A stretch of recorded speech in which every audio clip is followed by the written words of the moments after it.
ତାହା ବାବୁଙ୍କ ଘର ଆଗରେ ପ୍ରଶସ୍ତ ନାଟ ମନ୍ଦିର। ସେଇଠି ଖୋଲା ହୋଇଛି ଚାଟଶାଳୀ। ଗଦାଧରକୁ ଯେତେବେଳେ 5 ବରଷ କାଖରେ ବହି ବସ୍ତାନି ଜାକି ଆସି ବସିଲା ସେହି ଚାଟଶାଳୀରେ। ପାଠ ପଢ଼ା ହୁଏ 2 ଓଳି। ସକାଳ ଓଳି 2-3 ଘଣ୍ଟା ପଢ଼ା ହୁଏ। ତାପରେ ସ୍ନାନାହାର ପାଇଁ ଛୁଟି। ଉପର ଓଳି ପୁଣି ପଢ଼ା ହୁଏ ବେଳ ବୁଡ଼ିବା ପର୍ଯ୍ୟନ୍ତ। ଚାଟଶାଳୀର କୌଣସି କାମ ଗଦାଧରକୁ ଭଲ ଲାଗେ ନାହିଁ। କେବଳ ଆଉ କେତେଜଣ ପିଲା ଆସି ସେଠି ଏକଜୁଟ ହେଉଛନ୍ତି, ଏଇଥିରେ ତାର ଆନନ୍ଦ। ମନ ଇଚ୍ଛା ଖେଳି ହେବ। ଯେଉଁଠି ଯେତେ ବେଶୀ ପ୍ରାଣ, ସେଇଠି ସେତେ ବେଶୀ ଲୀଳା। ହେଲେ ଏଇ ଶୁଭଙ୍କରୀଟା ଭଲ ନଥାନ୍ତା। ଦେଖିଲା ମାତ୍ରେ ମୁଣ୍ଡ ବିଗିଡ଼ିଯାଏ ଗଦାଧରର। ମିଶାଣଟା ଯଦିବା ହେଲା କଷ୍ଟେ ମଷ୍ଟେ, ଫେଡ଼ାଣକୁ ଯେତେ କସରତ କଲେ ବି ଆୟତ୍ତ କରିପାରିଲା ନାହିଁ। ପାରିବ ବା କେମିତି? ନିରନ୍ତର ରହିଛି ଯୋଗରେ। ଯୋଗ ତେଣୁ କରାୟତ। ବିୟୋଗ ପୁଣି କ'ଣ? କେଉଁଠି ତ କିଛି ଲୟକ୍ଷୟ ନାହିଁ, ବିୟୋଗ ବିଚ୍ଛେଦ ନାହିଁ। ଏଠି ପୂର୍ଣ୍ଣରୁ ପୂର୍ଣ୍ଣ ଗଲେ ପୂର୍ଣ୍ଣ ହିଁ ରହିଯାଏ।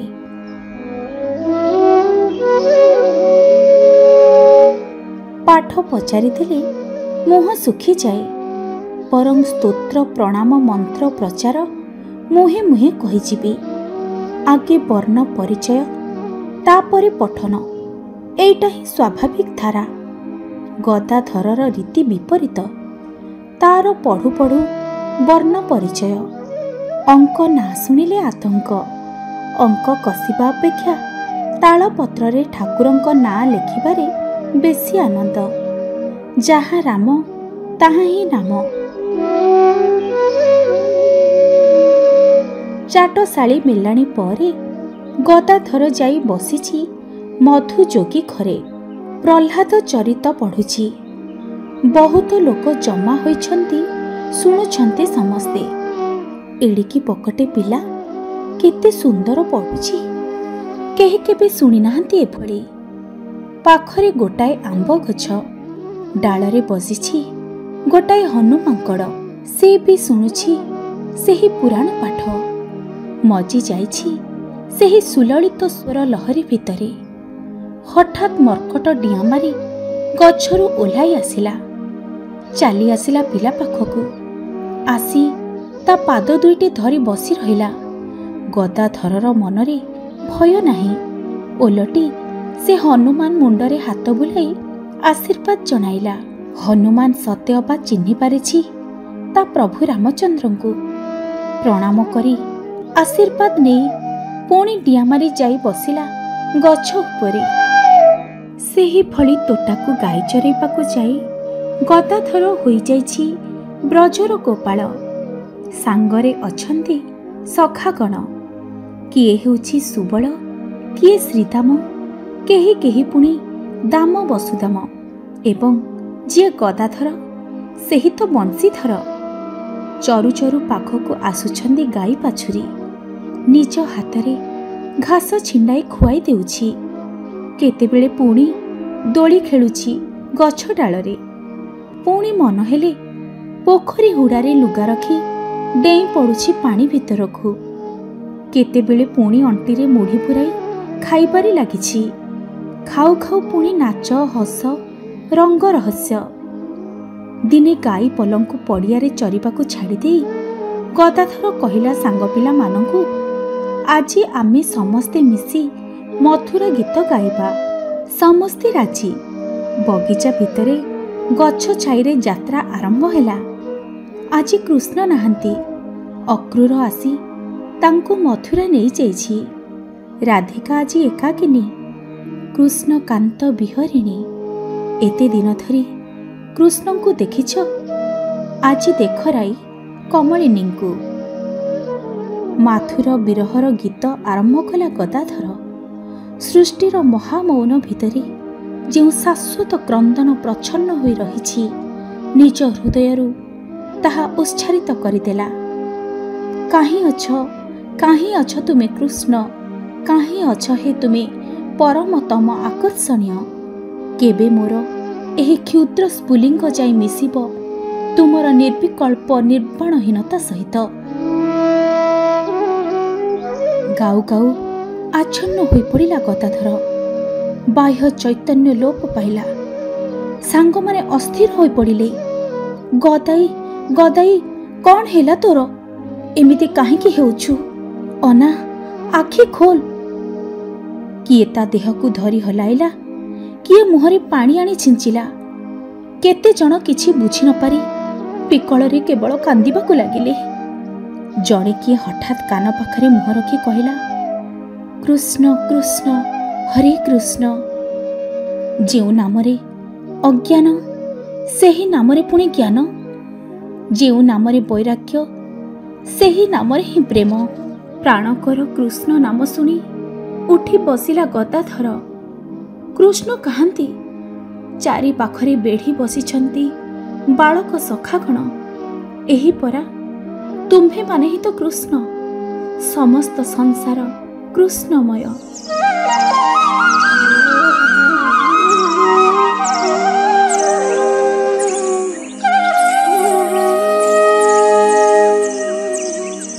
ଏହିଭଳି ଯେତେ ଖେଳ, ସେହିଥିରେ ହିଁ ଗଦାଧରର ପଟୁତା।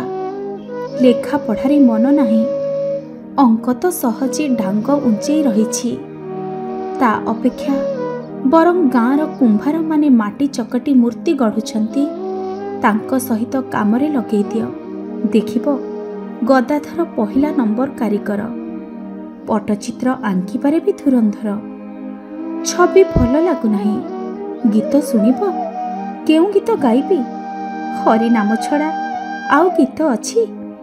ଭକ୍ତି ଛଡ଼ା ଆଉ କିଛି ଆସ୍ୱାଦନା ଅଛି? ପୂଜାରେ ବସିଛନ୍ତି ଖୁଦିରାମ। ଆଗରେ ଶାନ୍ତ ସୌମ୍ୟ ରଘୁବୀର ମୂର୍ତ୍ତି। ପାଖରେ ରହିଛି ନାନା ପ୍ରକାର ପୂଜା ସାମଗ୍ରୀ। ତା ମଧ୍ୟରେ ଅଛି ସଜ ଫୁଲର ଗୋଟାଏ ଗଜରା ମାଳ। ଠାକୁରଙ୍କୁ ସ୍ନାନ କରାଇ ସାରି ଆଖି ବୁଜି ଧ୍ୟାନ କରୁଛନ୍ତି ଖୁଦିରାମ। ସେହି ସ୍ନାତ ଅଙ୍ଗର ପୁଣ୍ୟ ସ୍ପର୍ଶ ସ୍ୱାଦ କଳ୍ପନା କରୁଛନ୍ତି। ଧ୍ୟାନରେ କ୍ରମଶଃ ଅତଳାୟିତ ହୋଇଯାଉଛନ୍ତି। ଶବ୍ଦ ନାହିଁ, ସ୍ପନ୍ଦନ ନାହିଁ, ସୀମାହୀନ ସମାଧି। ଗଦାଧରର ଭାରି ଇଚ୍ଛା ସେହି ସୁନ୍ଦର ମାଳାଟି ନିଜ ଗଳାରେ ପିନ୍ଧିବ, କିନ୍ତୁ ଚୁପଚାପ ଉଠାଇ ଆଣି ଗଳାରେ ପକାଇ ଦେଇ ପଳେଇ ଗଲେ ତ ଚଳିବ ନାହିଁ। ନୟନ ରୋଚନ ରଘୁବୀର ବେଶରେ ନିଜକୁ ସଜାଇବା ଦରକାର। ବସି ପଡ଼ିଲା ଶିଳା ମୂର୍ତ୍ତି ପାଖରେ। ଚନ୍ଦନ ଗିନାରୁ ଚନ୍ଦନ ଆଣି ବୋଳି ହେଲା ସର୍ବାଙ୍ଗରେ। ପୁଷ୍ପ ଥାଳାରୁ ମାଳଟି ଉଠାଇ ଆଣି ଲମ୍ବେଇ ଦେଲା ନିଜ ଗଳାରେ। ବାପାଙ୍କୁ ଲକ୍ଷ୍ୟ କରି କହିଲା, ଆଖି ଖୋଲ, ରଘୁବୀରଙ୍କୁ ଦେଖ। ଦେଖ ତୁମ ରଘୁବୀର ଆଜି କିଭଳି ବେଶ ହୋଇଛନ୍ତି। ଧ୍ୟାନ ଭାଙ୍ଗିଗଲା ଖୁଦିରାମଙ୍କର। ଚାହିଁ ଦେଖିଲେ ଆଗରେ ଗଦାଧର। ଖୁଦିରାମ କ'ଣ ସେଦିନ ପୁତ୍ର ବନ୍ଦନା କରିଥିଲେ? ଶିଶୁ ପୁତ୍ର ଭିତରେ ସତେ କ'ଣ ଲୁଚି ରହିଛନ୍ତି ବାଳଗୋପାଳ?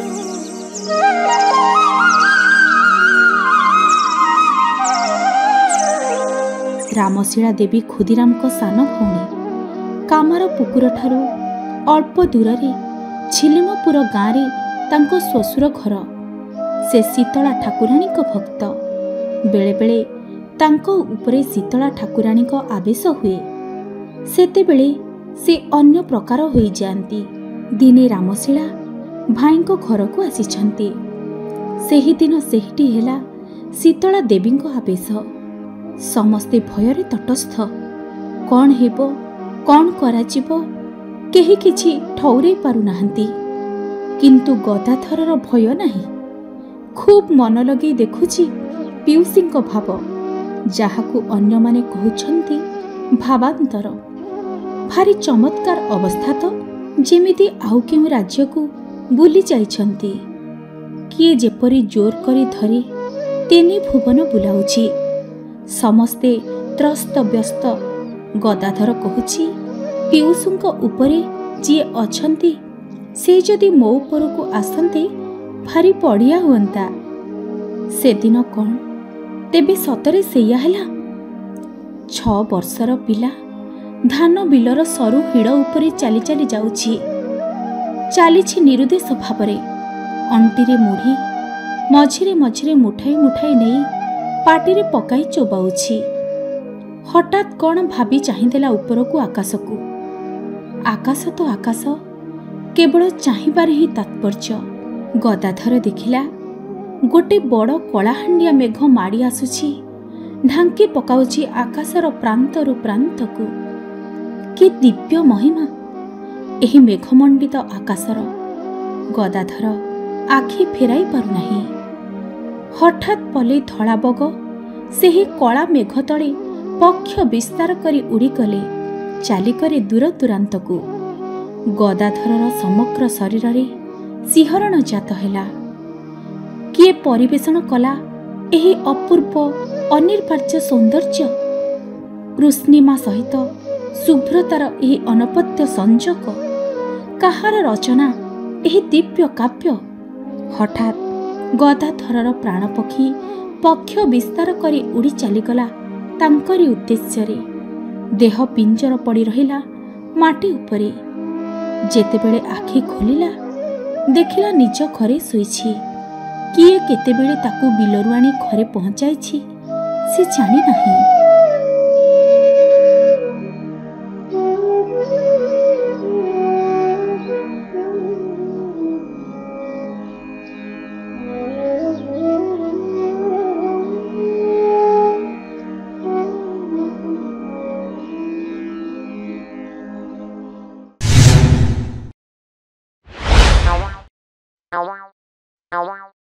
Wow.